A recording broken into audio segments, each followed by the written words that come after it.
Durante siglos en Europa, mucha gente creyó que consumir polvo de momia era una práctica médica totalmente válida. Y no hablamos de creencias populares ni de remedios de abuela. Hablamos de médicos, boticarios, reyes y aristócratas convencidos de que moler un cadáver egipcio y tomárselo a cucharadas podía curar enfermedades. La medicina de la época, especialmente entre los siglos XV y XVIII, mezclaba conocimientos antiguos con teorías un tanto creativas. El cuerpo humano era un misterio, y la idea de que los muertos conservaban una especie de fuerza vital era ampliamente aceptada. Así que, si un cuerpo llevaba 1000 años sin pudrirse, algo bueno tenía que tener. El polvo de momia se vendía en frascos pequeños en farmacias y boticas por toda Europa. Se usaba como tratamiento para dolores de cabeza, epilepsia, hemorragias internas e incluso disfunción sexual. Su nombre oficial era Mumia vera aegyptiaca y aparecía en libros de medicina como un ingrediente habitual.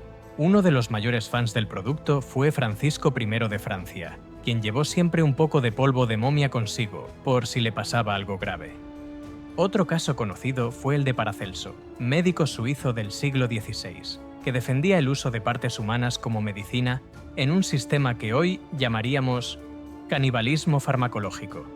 Pero claro, para alimentar esa demanda hacía falta una cosa: momias, muchas momias. Y eso significó que durante siglos, miles de cuerpos fueron sacados de tumbas egipcias, envueltos, exportados y vendidos como materia prima. Los comerciantes europeos importaban fardos enteros desde Egipto y los vendían a boticarios por kilos.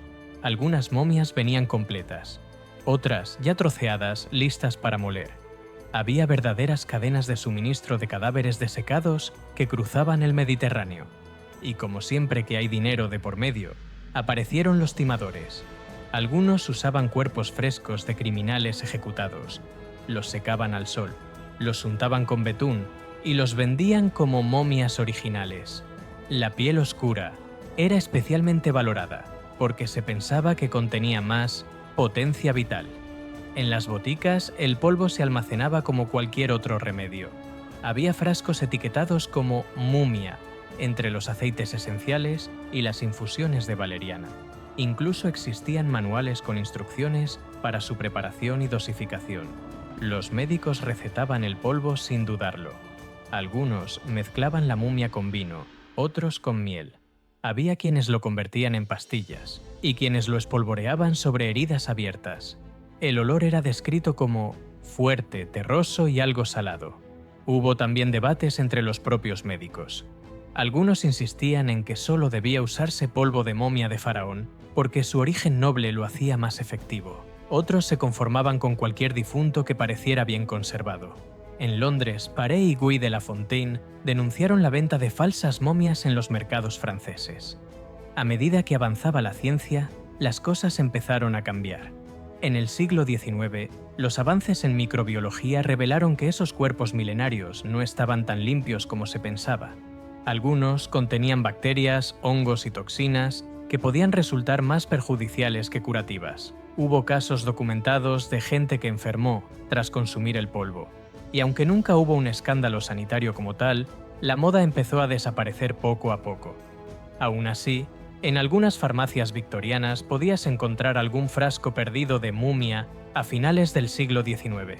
Y en museos de medicina se conservan todavía ejemplares reales, junto a carteles explicativos que hacen que uno se pregunte ¿pero en qué estaban pensando?